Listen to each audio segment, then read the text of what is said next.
বলা দরকার আমার। আমি দেখছি যে কিছুই বদলায়নি।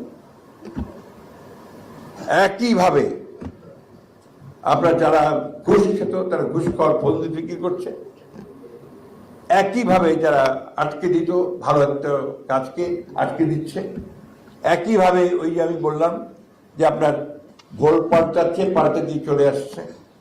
এখন আপনার দেহে বিকাম হরিয়ার দিন দা পোপ, ওরাই এখন অনেক বেশি আপনার জুলাই যোদ্ধা হয়ে গেছে।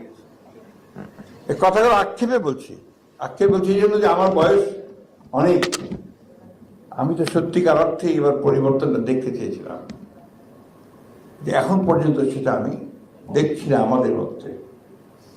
কিন্তু আশাবাদী হয় এই কারণে যে আমি পরিবর্তন দেখছি একজন মানুষের মধ্যে, সেটা তারেক রহমান সাহেব।